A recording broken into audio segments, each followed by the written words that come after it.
Greetings, my movie geeks. Trailers, they are great. They show you snippets of upcoming movies. They are there to entice the audience, to reel in paying viewers to see the latest movies on the big screen. But some trailers are a little bit different. Some studios seem to enjoy showing absolutely everything in the trailer. I'm the Ultimate Movie Geek, and here are the best examples of the worst spoiler-filled trailers.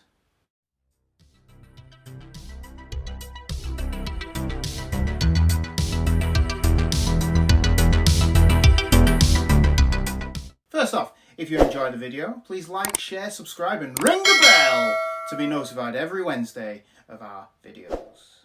I was going to make a video about Godzilla vs. Kong before it was released, but it's only been released in the US and Australia. We here in the UK won't be getting it until April the 1st, unless that announcement is an April Fool's prank, and we might not get it at all. So, I'm making this video based on the final trailer of the film. Firstly, I am not completely invested in the series, despite liking every movie from Godzilla, Kong Skull Island and Godzilla King of the Monsters. I will also be watching this at some point in the future.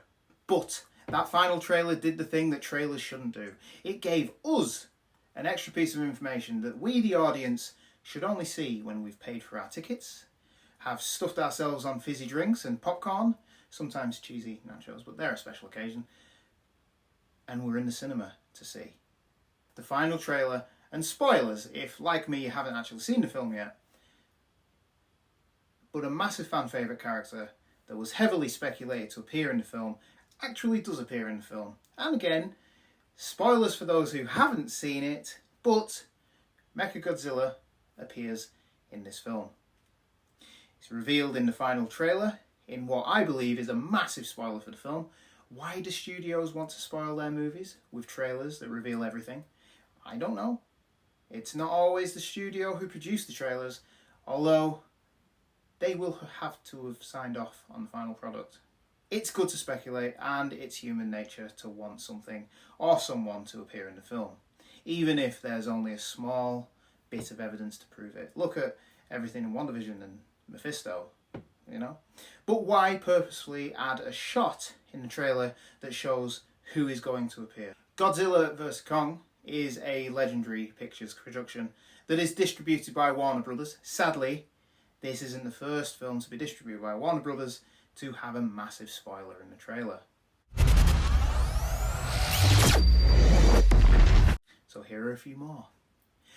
Batman v Superman had so many trailers that all showed a varying degree of plot information, from Batman's nightmare future to almost the entirety of the warehouse fight scene. But the final trailer of that film gave us the appearance of a secret character, a villain that was speculated but again never confirmed, well, until the trailer. Doomsday was to appear in the final act of the film. The trailer showed this, and that took the surprise away for fans. But not only the addition of the character, but what the character brings to the story. Doomsday originally was added to the comics to kill Superman. The fact that he appears in the trailer for Batman v Superman completely reveals the outcome of that film.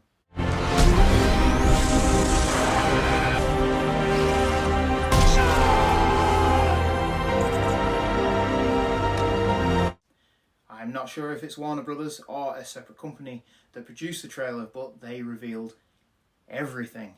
But Warner Brothers aren't the only studio to make trailers that reveal the whole plot. 20th Century Fox also did this with Kingsman: The Golden Circle, which had a massive spoiler that was revealed through the trailers and posters.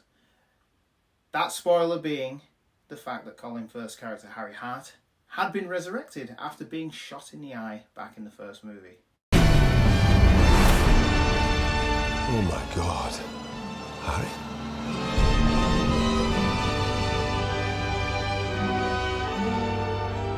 A recent In Defense Of I did was about Terminator Salvation, where I discussed how the trailer for that, and most of the Terminator movies, spoiled the twist. Here, it was shown in the trailer that Marcus Wright, played by Sam Worthington, was a Terminator, human hybrid.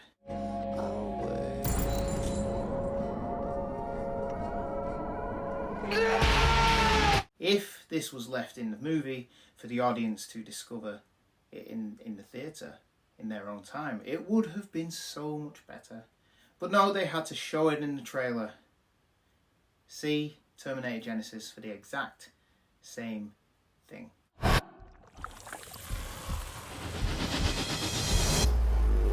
What have they done to my son? Survival's what you taught me. Back in the world of comic book movie adaptations, with Sony's amazing Spider-Man series, Gwen Stacy, played by Emma Stone, is seen falling in the trailer after Spidey's web breaks. It doesn't show the death, but as Gwen Stacy's death in the comics is iconic at this point, it's pretty obvious what was going to happen.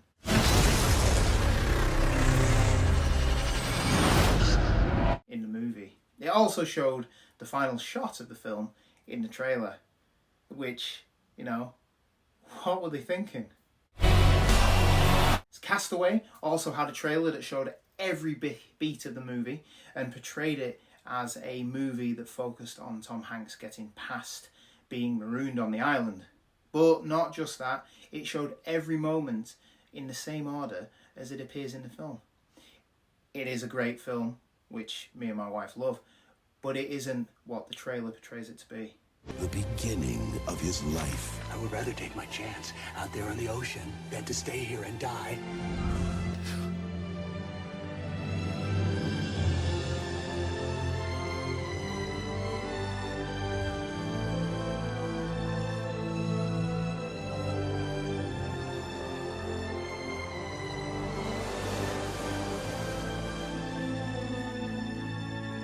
Marvel have been fairly good at covering trailers with misdirects and, in some trailers, adding or removing characters and even eyes.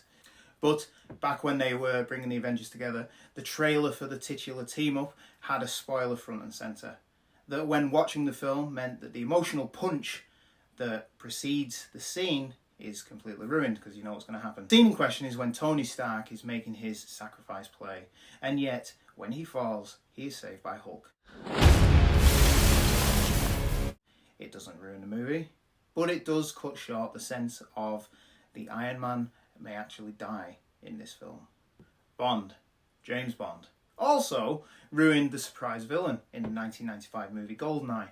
The movie sets up a new 007 and introduces us to 006, Alec Trevelyan, played by Sean Bean. The trailer shows us the girls, the gadgets and the explosions, but also shows us that 006 is the main baddie. After the opening of the film sees 007 and 006 doing their spy thing, but with 006 being shot and then the whole facility exploding, we think he's dead. Yes, he's not seen for the majority of the film, but he is the big bad pulling all the strings. And it's spoiled in the trailer. Also, it's got Sean Bean in it, so you know he's going to die.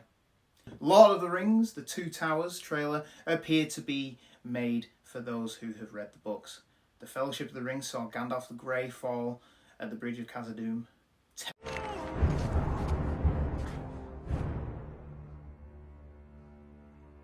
Fly, you fools! Telling the rest to fly or run, depending on which version you've seen, extended all the way. He was dead, or at least that's what non-book readers may have thought. Until the Two Towers trailer, where Gandalf was featured, ruining the twist that could have been really exciting when it's revealed.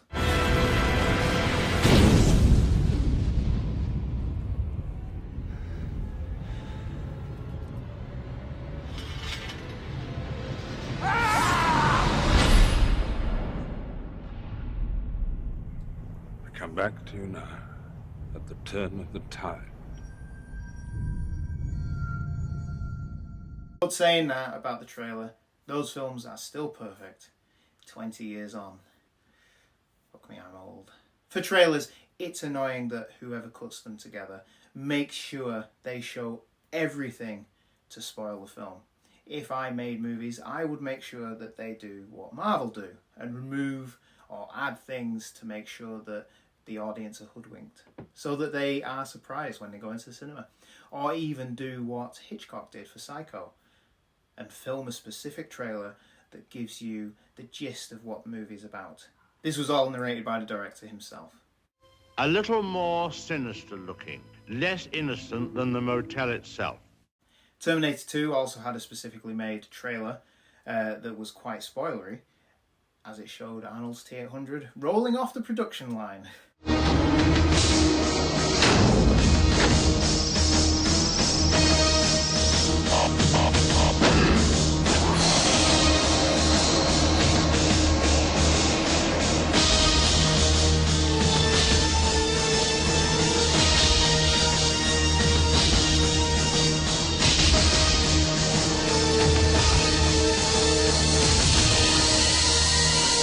Studios, filmmakers, please, if not for me, but for the craft of filmmaking, stop showing the beats of the movie in the trailer. I'm the Ultimate Movie Geek. Thank you, as always, for watching. And you can see my videos every Wednesday. So give the video a like, subscribe, and ring the bell to be notified. Thanks for watching.